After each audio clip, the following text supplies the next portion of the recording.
Alrighty then. Leviticus chapter 21, if you want to find your way there. Do our abbreviated review for the evening. We are in the midst of the holiness code. You all know this. You could fill these out on your own at this point. In fact, Roxanne, what's the next one?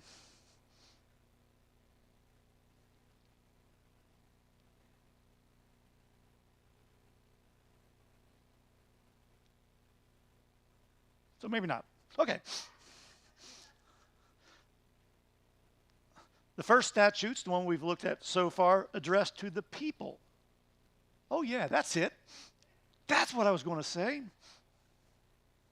Just seemed too obvious.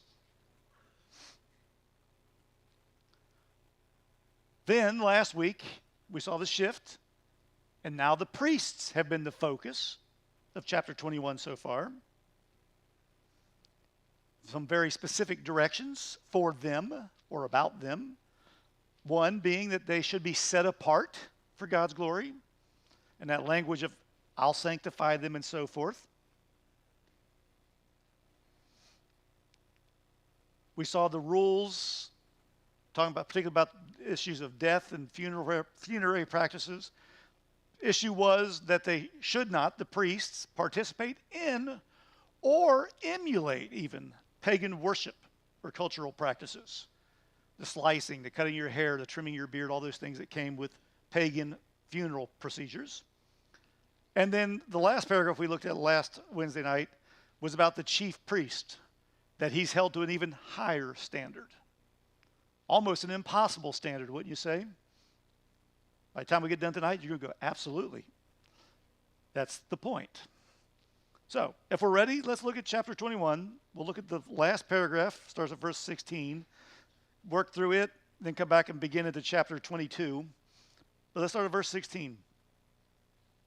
And the Lord spoke to Moses, saying, Speak to Aaron, saying, None of your offspring throughout their generation who has a blemish may approach to offer the bread of his God.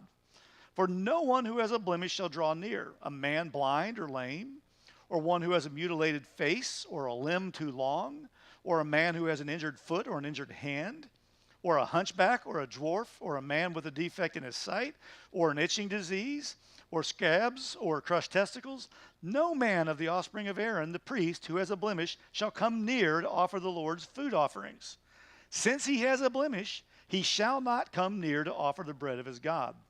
He may eat the bread of his God, both of the most holy and of the holy things, but he shall not go through the veil or approach the altar, because he has a blemish, that he may not profane my sanctuaries. For I am the Lord who sanctifies them. So Moses spoke to Aaron and to his sons and to all the people of Israel.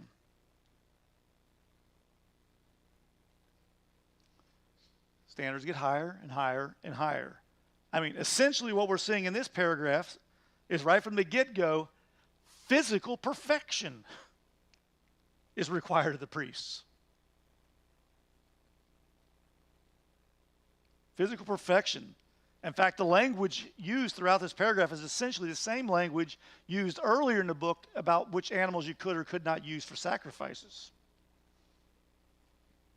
So all this long list, this protocol, and then that repetition over and over starting in verse 17, that they must be without blemish. That is the exact language of the sacrifice earlier in the book. They can't be with blemish. The priest cannot be with blemish.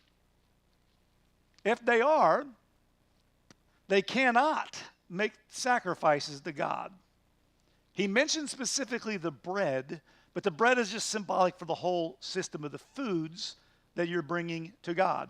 Remember, the idea is, just like we talk about the Lord's Supper, it's a communal meal. They're presenting to God, cooking the meal for God on the altar, and then what they do get to eat, they get to participate in. But if you have blemishes, don't even come, don't bring it. Thus, think about when Jesus goes into the temple in the New Testament after he'd been in the wilderness, overturns the tables.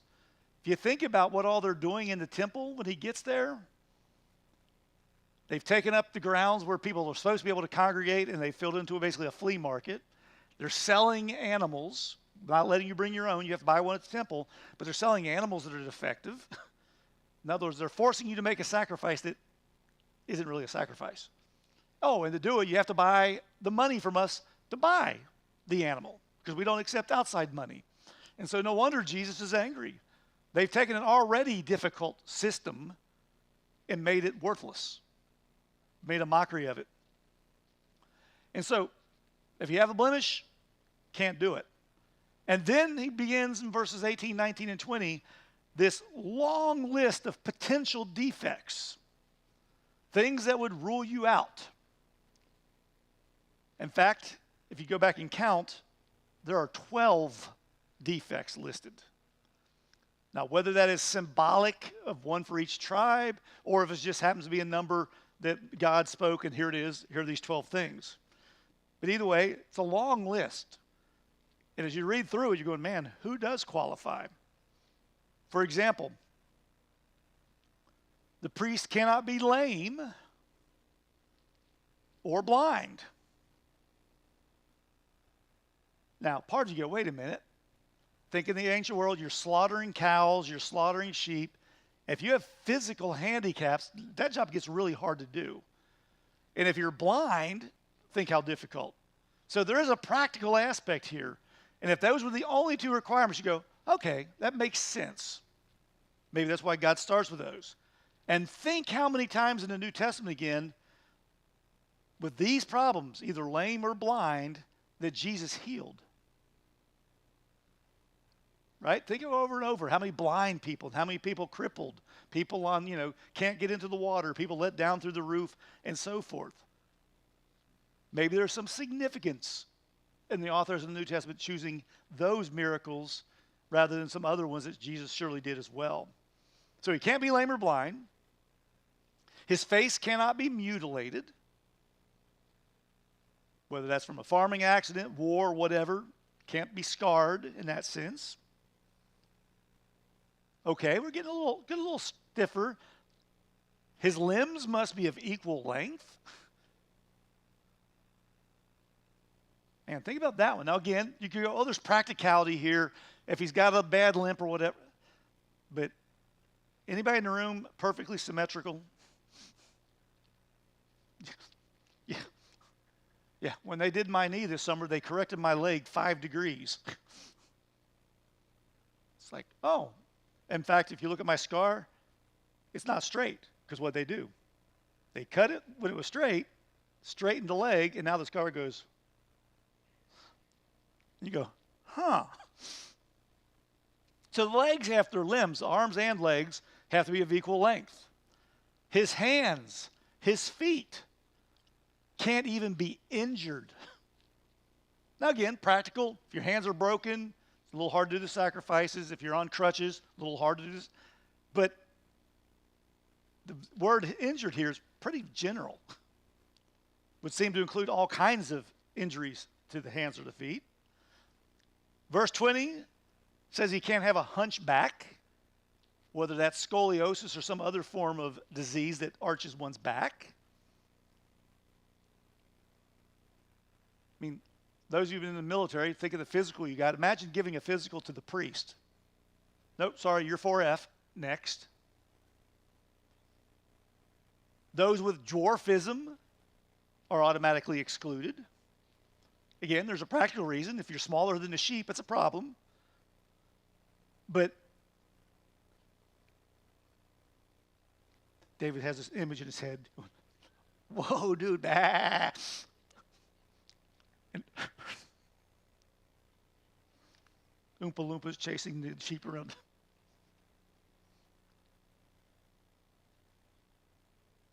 Bad eyesight is a disqualifier. Not blind, bad eyesight. There goes a lot of the people in the room right now. Skin diseases, rashes, scabs. Of course, scabs imply temporary. Even crushed testicles. And some of you going, now who would know that?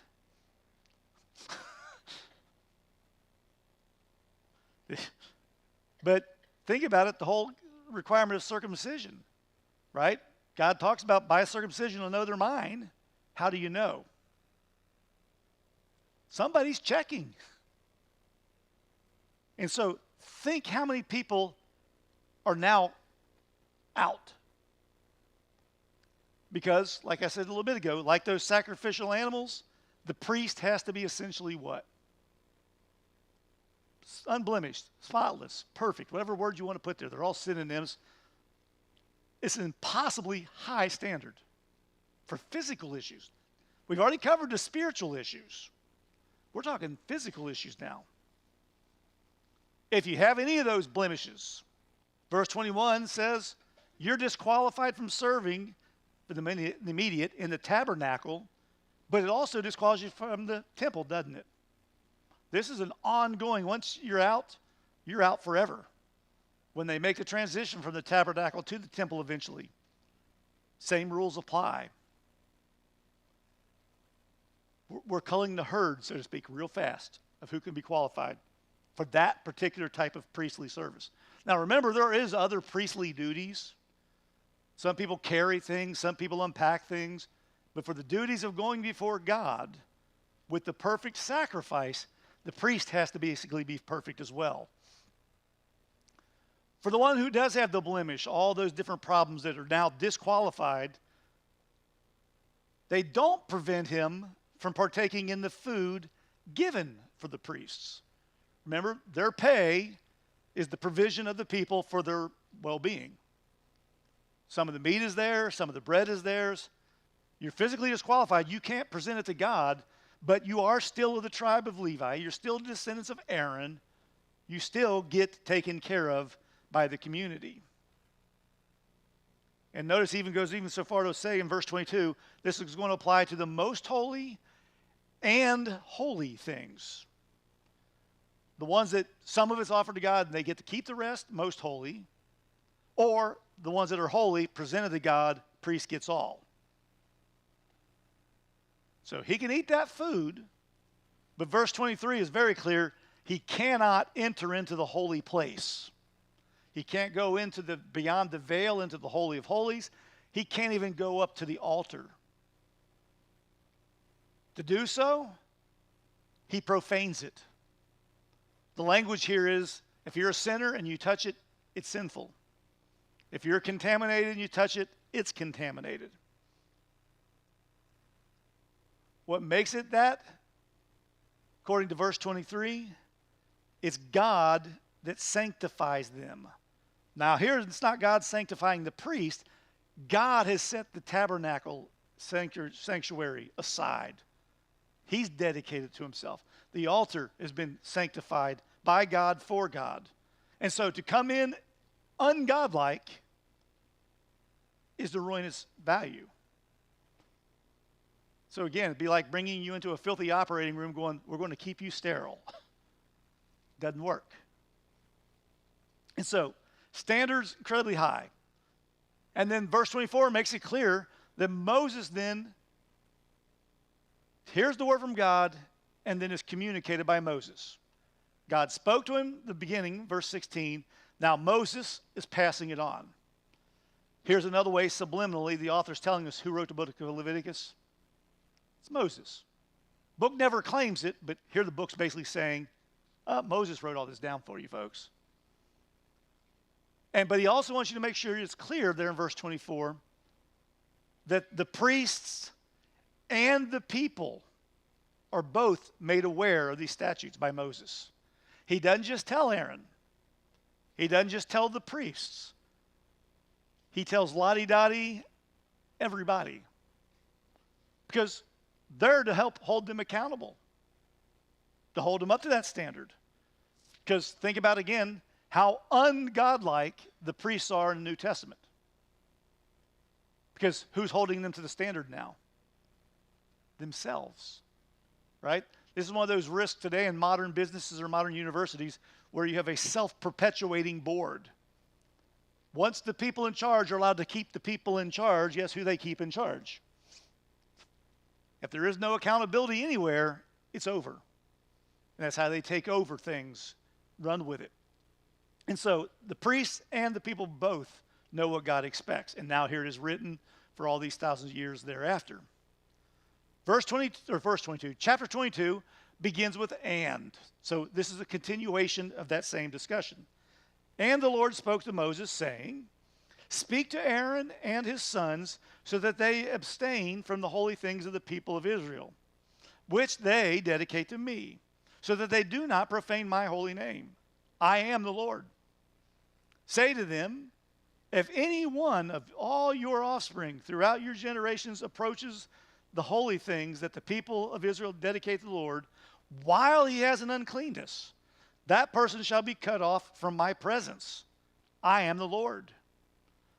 None of the offspring of Aaron who has a leprous disease or a discharge may eat of the holy things until he is clean.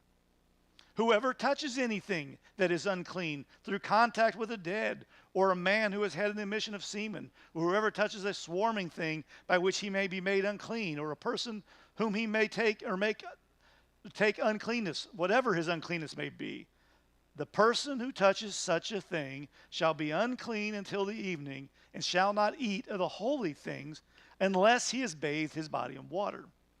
When the sun goes down, he shall be clean, and afterward he may eat of the holy things, because they are his food. He shall not eat what dies of itself, or is torn by beasts, and so make himself unclean by it. I am the Lord. They shall therefore keep my charge, lest they bear sin for it, and die thereby when they profane it. I am the Lord who sanctifies them. So still dealing with priests, priestly qualifications. And so we begin and connecting the two chapters together. And what did God do? He spoke to Moses. So again, this is not Moses' rule. This is not Aaron's rule. These are all coming from God. We've already talked about the food. We've talked about the imperfect priest. Now, there are other things that they are not to participate in. It says that they are to abstain from items reserved for God. There are some things that are God's. Interestingly, the language there that I'm referring to as abstain here, keep away from, is the same language used later on in the book of Judges about the Nazirite vow. When you take the Nazirite vow like Samson, or when you take the Nazirite vow like Paul later on in the New Testament, the book of Acts, you are swearing off things that you could otherwise partake in, but won't because they're dedicated to God. The whole life is committed to God in this sense. So here are these holy things committed to God. Here are these priests who are supposed to be committed or dedicated to God. Abstain from these things. Don't bring the two together.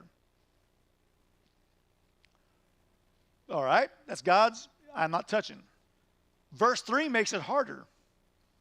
Verse 3 issues us a new warning about even approaching these things, coming near them if you're in a state of uncleanness.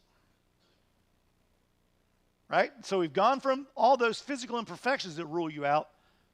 What if you have been good, you worked yesterday, you went home, you stepped on a dead animal, you're out of work tomorrow. You can't come tomorrow or can't work that day, or you'll go home for lunch, which they, by the way, they don't leave the temple ground or tabernacle ground, but symbolically, if they go home for lunch and something happens, stop, swear it off, tap out. I can't do this. I'm unclean. So, put it a different way, to approach God, even in his priestly duties, the priest already must be what? Clean, holy. Right? Now again, think of the system. What's the point of the system? You make these sacrifices for the people so they can be made clean. Okay, now you're the guy in need of being made clean. You need somebody to do it for you. Now, so long as there's always another priest who is clean, you're okay. What happens if the top of the tier is not clean? What if all the people became unclean? Right? Think if you go to battle, and we know they do a lot. You go to battle, priests are out there with the Ark of the Covenant. Battle goes okay, but not great. You win, but Thousands of your people have been killed all around you. What's just happened to your priests? They've just been made unclean. See the difficulty of the situation? In fact, the warning is if they try to approach God's things in this state, excommunication is the result. They will be exiled, kicked out. Remember the language a couple of weeks ago, we're talking about the land will vomit them out? Essentially, that's what God's going to do. I'm going to spew you out. And isn't that the recurring theme of the Old Testament whenever sin takes place? Adam and Eve sin, what happens? Kicked out. Israel sins, what happens? Kicked out. They come back, they reject Jesus, what happens to Israel? Kicked out. And so it's this recurring pattern of being sent away from God or in God's grace being drawn back into his presence. How do we stay in his presence? That's the point of the book of Leviticus. The rules that he's talking about here in verses 4 to 6, about these things that can make you unclean, they're all in the purity code, right? This all should sound vaguely familiar to things we covered weeks back. But now it's clear purity code also applies to the priests. This is not just the everyday person. The priest needs to be aware of these also. Even down to the point of including actions that might make you unclean. Remember, a lot of the purity code was diseases. Skin disease this, rash that. No, even actions. You might come near a dead thing. Maybe you go to visit somebody's house and they die while you're there. It's not your relative. Remember from last week? You're disqualified. You're walking home, roadkill. Now you're unclean. Until evening, when he washes. Evening comes, day's over, he washes, cleans, and then upon sunset, now he's clean. Why? It's a new day. Remember, in the Jewish calendar, day begins at sunset. And so, for that whole day, whether it happened at, what time did the sun set tonight? 5:45. We'll pick it, just pick it around. 5:45 was what we call Wednesday. 5:46 is Thursday.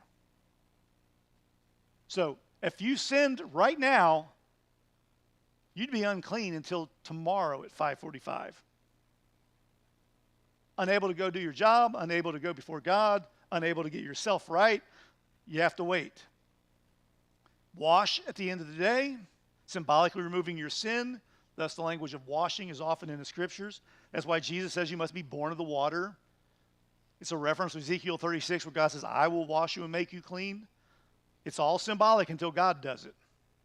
Baptism doesn't save you until God baptizes you. Then, with that new day, new beginning, born again is kind of the language we would use, then the priest may eat of the food that's been provided through the sacrifices for the priest to eat. In other words, don't withhold the food from those who have physical disqualifications because they're going to be that way the rest of their life. But if you commit the sin as a priest and now you're unclean, you don't get to eat the holy food until you've been made clean. Otherwise, it's even to profane just food because it's food been committed, dedicated, sanctified to God. Verse 8 makes it clear we're talking about carrion, roadkill. Whether the animal died of its own, didn't even get run over by a chariot, just walking along and the old dog just plop. Or it got ambushed, attacked, and you go and grab it and eat what's left. Now, think of our man Samson, who, by the way, is not a priest, but he has taken his Nazirite vow. His story about the honey from the lion, violation. The story of killing the lion or the mule and beating everybody with the jawbone violates it. Samson is a disaster. Jonah's a disaster, but Samson's an utter disaster. The only thing Samson does right is what? He dies. He offers himself as a sacrifice. That's why he cannot be the judge. That's why in the New Testament, when Jesus says, I'm going to judge you, Sadducees get angry. Because he's claiming to do something all the great judges could not do. In other words, he's claiming to be God. And so they get angry. So, yeah, even if you're hungry, starving to death, look, here's a cow that died of old age. Let's eat. No. The ultimate consequence for such sins is not just simply excommunication. We're going to send you away. You can go live in, Jericho or whatever. The ultimate consequence, verse 9, death. It's not just being sent away. In fact, that might not be a punishment. You may go, thank you. I can quit roaming around the wilderness and stop in this city. No, it's ultimately death. Because what's going to happen? Unclean priest comes to these sacred things, and what's he going to do? They'll be defiled by him. Why is that such an important thing that it's doom you? Verse 9. They've been sanctified by God. They've been separated by God. Whether we're now talking about the holy instruments, the altar, or if the them here is the priest. Either way, same thing. God has made a decision. God has set them apart. And to do anything less than absolute holiness defiles either one. In other words, take it one step further. To come unclean would be an affront to God. This is direct disobedience. That's what we're getting at. Now that you know what the rule is, you're responsible for whether you obey it or not. And to disobey it, well, I got to do it because nobody else will do it, you're directly rebelling against God. One thing you may have noticed as I read it out loud, as we went through it real quick, throughout this paragraph, God keeps invoking the covenant name. God keeps invoking the covenant name. Over and over, he says, I am Yahweh. I am the Lord. That's the covenant name. So by choosing that name rather than I'm Elohim, who could sovereignly kill you, I'm Yahweh, is this constant reminder that we are in a covenant together. And by entering into this covenant, I have told you what the rules are. And by accepting the covenant, you are agreeing to the stipulations of the covenant. That's what he's emphasizing. He's not emphasizing the rules. Yeah, here are these rules. Don't do this, don't do this. But it's the stipulations. Put it a different way. See this with the Ten Commandments in Exodus 20. What he's walking us through tonight in these passages are human responses of obedience to God's grace. Exodus 20, verse 1. I am the Lord your God who brought you out by a strong hand out of the land of Egypt. Basically, therefore, thou shalt not have another God. Because I saved you, you'll behave this way. Jesus' language in the upper room to the disciples before he's crucified. If you love me, you'll obey me. It's not just merely an obedience issue. It's not merely for order and peace and calm. It's spiritual. And so that constant reminder to them, you'll do all these things, or not do them as the case may be here, because you're in a relationship with me. When you're in a relationship with God, everything's different. Everything is now sanctified, set apart to God. In fact, we as Christians, we talk about you're justified, you're saved, and then what's the next stage of your Christian existence? Sanctification. Because what does Peter say about us? He says, we are now the priests. Now think of the high expectations and think about our low self-expectations. For people who are supposedly sanctified, set aside for God. Or the things we use and do with our bodies. And then on Sunday go, hey God, good seeing you again. We so emphasize the fear of hell before you're saved that we fail most often to keep reminding people of the seriousness of sin after you're saved. This is what Paul writes to the Corinthians. Remember how screwed up the church in Corinth is. Keeps writing to them. It says, we all one day will stand before the judgment seat and give an account of what we did in the flesh, good or evil. And what you all have heard, if you've heard it emphasized, once saved, always saved, is it doesn't matter what you do. Hogwash. It still does matter. Every sin you commit kept Jesus on the cross. That matters. Even the one tomorrow where you go, he'll forgive me. Plus, there's language in Daniel, there's language in the New Testament, that after we're judged, some will get shining stars, Daniel says. Some will get brilliant stars. It's the language of the New Testament. Some will get this crown, others will get this crown. And we go, but we don't believe in getting rewards. No, we get rewards. What do we do with them? We cast them at Jesus' feet. So, now imagine getting into heaven by the skin of your teeth with no good works, minimal obedience, lots of disobedience. Everybody else is getting their crowns. You're just getting life. Everybody goes forward to worship Jesus and thank him for saving them, and you've got nothing to give. That's why Revelation describes there will be tears in heaven at first. And then God will wipe away every tear. Not because it's okay, but it's because, Jesus already paid for you. This is why Paul says, I don't apologize for making you cry to the Corinthians. I don't apologize for causing you grief. It's a godly grief that brings you to repentance.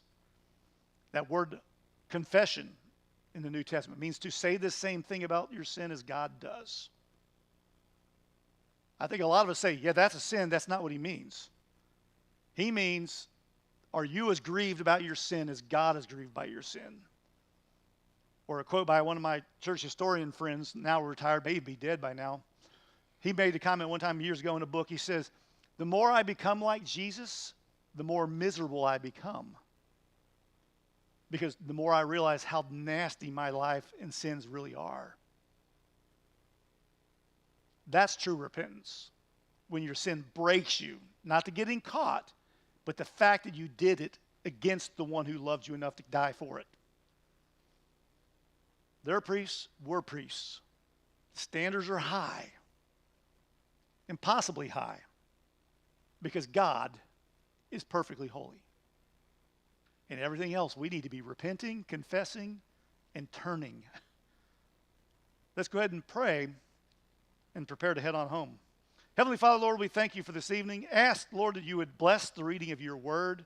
Lord, speak to us. Show each of us in our heart of hearts where we have failed, where we've lied not to you, because we can't lie to you, but we've lied to ourselves. That, Lord, that our spirits are wicked and deceptive. Lord, help us to see sin as you see it. Help us, Lord, to recognize how vile and reprehensible it is in the light of your great holiness.